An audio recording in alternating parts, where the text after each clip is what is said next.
everybody. I'm back. Everybody, Gina Young is back, and I'm back with yet another amazing recipe. I am so excited today because today at the Young's house, Gina Young is going to share with you all how to make delicious buttermilk biscuits.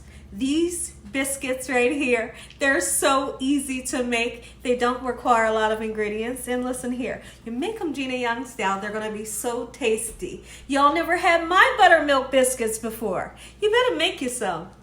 Here are the lovely ingredients you will need. The first thing you will need is self-rising flour. So we have some self-rising flour right here. We're going to be using 2 cups.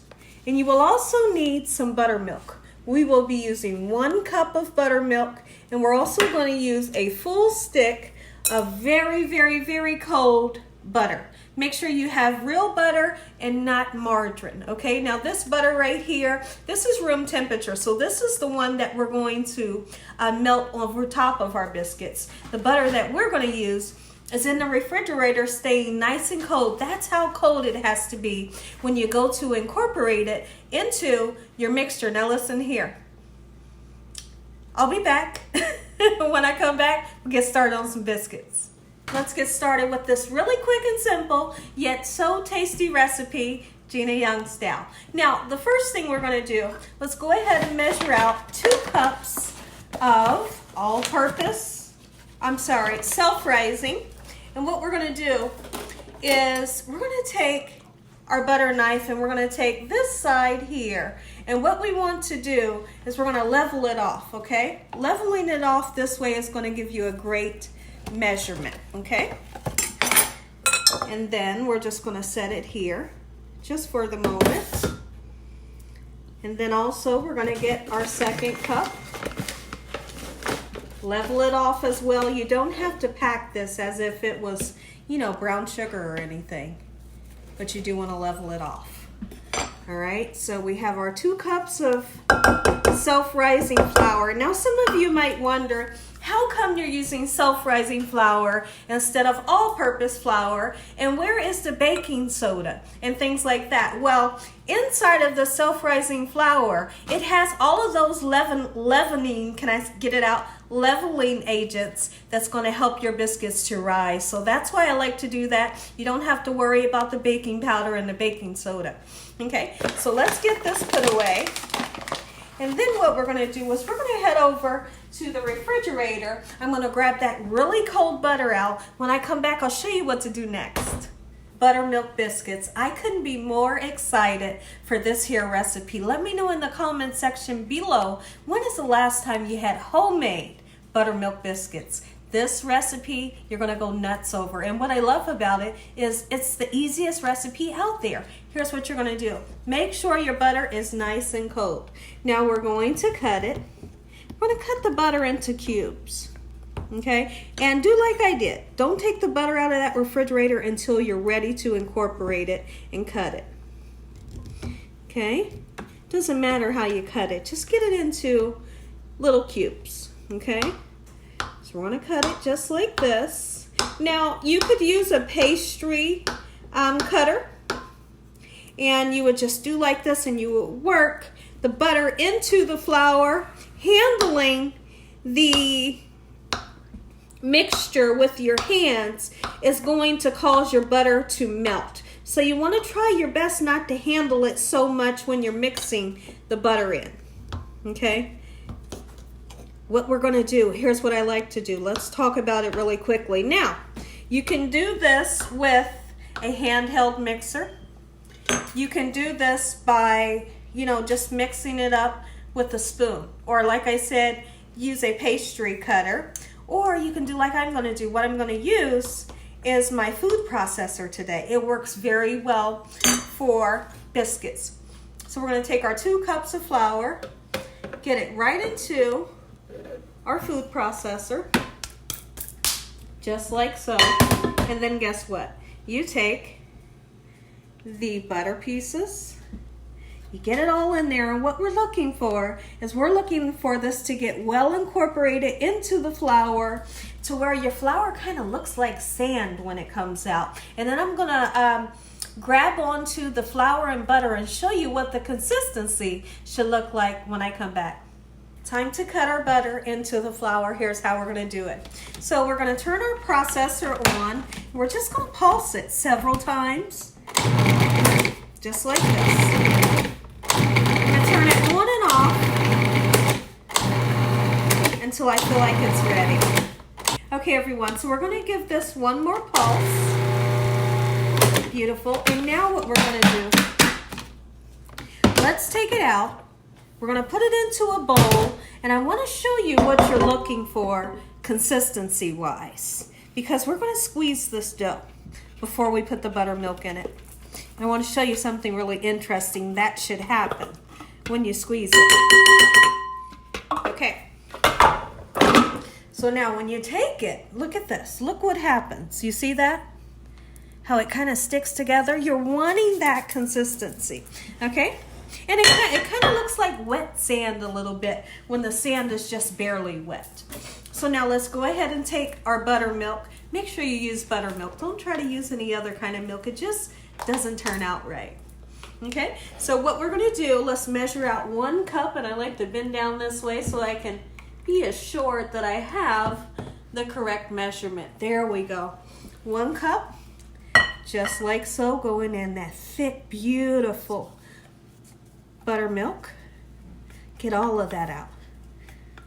All right, and now very gently we're going to incorporate the buttermilk.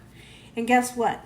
We're not putting anything else. Like I said, the self-rising flour has all of the leavening agents in it. It's going to help this biscuit to rise, keep that butter nice and cold. I'm going to continue to keep on mixing this just like so. But what I like to do, I like to count to 15. So what we're going to do, we're going to stir this around only 15 times, because you don't want to mix it too much. You don't want to mix it too less. But I find when I mix it up, stir it up 15 times, it's just perfect. Okay, so I'll be right back. So right here I have a 12 by 9 disposable pan, and it's one of the shallow ones. Okay, I have vegetable oil on this clean paper towel, and I'm just going to wipe the bottom of the pan so we don't have any issues or any biscuits that are going to stick to our pan. Okay, so you see that? That's all you need. Don't pour a whole lot in there. Just like so, and it's going to help for our biscuits to get nice, beautiful, and golden brown. Now you want to make sure your area, your surface, is nice and clean. And if you have a really cold counter, or a stainless steel counter like we're going to use right now, that's awesome, because it stays nice and cold. And we want to try our best to keep the surface cold and keep that butter cold. I poured a lot too much flour onto my surface, so I'm getting rid of it. And here's what we're going to do. Okay, check me out, everybody. Let's take the flour. We're going to move it around just like so in this manner. Okay? I don't want you to freak out when you see the amount of flour that we're going to be using, because right now, this right here, guess what? It's really, really sticky. And you all might say, is it supposed to be sticky? Absolutely it is. But like I said, the amount of flour that we wind up mixing in here is going to fix the dough where you have that perfect consistency and it won't be sticky. Okay? So now here's what we're going to do. We're going to incorporate.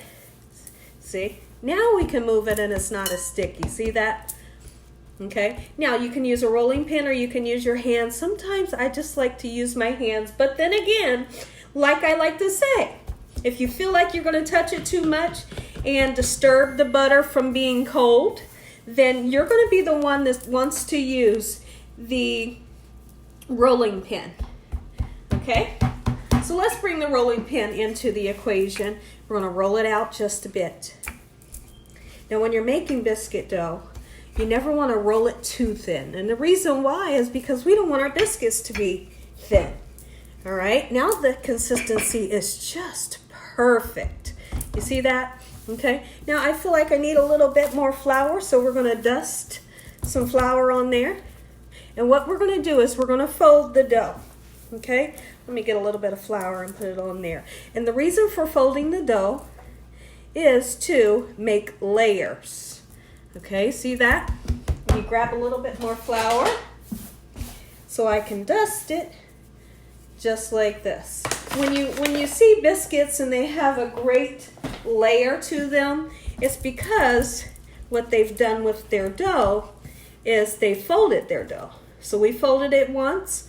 Let's fold it just like that, okay? And then we're going to bring it out again. Then we're going to fold it a couple more times, okay? Get some more flour on there. This couldn't be more relaxing. It's so relaxing and so much fun. I really like using my hands, but like I said, if you worry that your hands are too hot and your hands might, you know, heat the butter up, go ahead and use a rolling pin like I'm doing today. So now what we're going to do, let's take this and we're going to fold it over this way. All right. Take some of that dusting flour, just like so. We're going to roll the dough. Now, we're going to fold it one more time. We're going to take this over here. But I do need more flour. That's why I said you will be surprised at the amount of flour that we throw in and mix, you know, with the dough as we're looking for that right consistency. When I come back, I'll show you what to do next. Okay, so we folded our dough over one more time, and then we take in the rolling pin and we flattened it out. Okay, so here's what it looks like. What we're going to do, we're going to take a little bit more dusting flour, and I'm going to set it here because your cutter, if you have a biscuit cutter, that's great, but if you don't, you're going to use a cup, and we're going to take the rim of this cup, we want to dip it into the flour just like so, and we're going to start to cut our biscuits out. Now, this is very important. Let's talk about it. You never want to take your biscuit cutter or your cup and turn it. When you turn it, you you kind of mess up the activity that's going to make it rise. So you just go in just like so. You lift it up, okay? And then you gently pick it up just like so. There is your biscuit, okay? So we're going to take that beautiful biscuit and we're going to set it right into our pan just like so. Like I said, don't disturb the activity that's going on that wants to make it rise. If you twist it, it goes wrong. Okay? So then we're going to pick up our biscuits just like this. And I love to use the cup, and the reason why, and when you put your biscuits in, put them close together. They rise up really nice and high when they get to sit together and touch each other. Just like this. Oh yeah, my mouth is salivating. Let me know in the comment section below what you like to put on your homemade biscuits. I got a couple of things in mind and we'll go through that during this video. I'm going to continue to cut all of these beautiful biscuits out just like so, and when I come back, I'll show you what to do next. So here's what we have so far, and I want you all to take a look at our dough that we've cut out. Okay, so now here's the thing. What do we do now? Because I can't make a full biscuit. Here's what you do. Take the dough, don't waste it. Listen here, don't you dare waste this. What? Okay, so here's what we're going to do. We're going to bring it back together. I feel like I need a little bit more flour. All right, bring it back together, back into a square. Once again, don't make your square too thin. All right. Just like so. These are the breakfast biscuits we eat here at the Young's house. They don't even take you a half an hour to make. All right, now watch this. Once again, boom. Woo-wee! All right, I'm gonna probably make one more, and that's it. Now, let's talk about the temperature. The temperature is gonna be 450 degrees for 8 to 10 minutes. I don't suggest you walk away from that oven. When I put my biscuits in the oven, I watch them like a hawk. Okay, so normally around the 8-minute mark, they're perfectly done. How will you know when they're done? Well, you'll know when they're done when they have that beautiful color that you are looking for. Okay, so let's get this in the oven, 450 degrees for around about 8 minutes. I'll come back. I'm going to say an amazing prayer. You all are going to get that first bite. In the oven we go. 450 degrees on the middle rack. If you have a top rack, don't put it on the top. If you have a really low rack, don't put it there either. Middle rack, 450, just like so. So our biscuits are almost done, but there's one thing that I need to cook, and I have some pre-cooked ham steak. I want to get nice and seared on my flat top. You can't have a biscuit without a nice ham steak. Okay? Look at that. I got some butter and a little bit of oil. Look at that sizzle. Oh yeah, baby. Here's what we're looking for. We're looking for a beautiful golden brown sear on both sides. Keep in mind that this is fully cooked.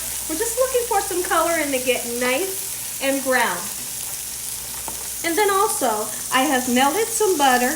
This butter will be used. We're going to take our little silicone brush that we have here, and we're just going to brush it gently on top of our biscuits as soon as they come out. Now, some of you, and a lot of people do this, they take the butter and they put the butter on the biscuits before it goes in the oven. I normally don't do that because I find when I use the butter before I put it in the oven, the top comes out really dark, and I'm not looking for a dark top of my biscuits. I want it to be light, beautiful, and golden brown. 8 minutes in the oven. Our biscuits are done. Take a look at just how beautiful they are. Look at this. Oh my, look over here. Okay, so now we're going to take the melted butter, slather it on. Oh, don't be afraid. Just like so. Wait, and take a look over there at the ham. So we have our ham steaks nice and seared. We also have some honey and your favorite jam or your favorite jelly. So here at the Young's house, we love strawberry jam. So that's what we're going to do. I'm going to arrange these biscuits onto my platter. And we're going to give it a try. Take a look at them. Buttermilk biscuits, Gina Young style. Make you some. Listen here, everybody, if you all enjoyed this here video, give me a thumbs up. If you haven't subscribed, make sure you subscribe. Make sure you click on that notification bell so you can be notified every time Gina Young uploads one of these awesome recipes. Tell your family and friends and everyone you know, tell the whole world about Gina Young, what I'm doing in this kitchen on a daily basis. We're going to say a really quick prayer. Heavenly Father, Lord Jesus, we want to thank you for this beautiful meal today. In Jesus' name we pray, amen. Take a look at this biscuit. Is it the cutest thing ever? Look at the bottom. Nice, beautiful, and golden brown. And watch this. Oh, ooh, it's steamy hot. I want you all, oh my goodness, look at that. That's what it should look like. Never dry. Okay, now watch this. Come on in. Come on in. If I can get the jelly out. Oh, that strawberry jam. Don't be afraid to put you some on there. Look at that. Oh, mommy, look at that. Beautiful. Then we're going to take another one. I love how fluffy they are on the inside. Look at that. Beautiful. Watch this. We're going all in with the honey. Oh. Whee! Make you some Gina Young style. Look at that. Whee! I'm going to give you all a bite right now. Strawberry for the strawberry jam lovers. And honey. Let's open it up. The ones that love honey. And as always, God bless you all. Thank you all for watching.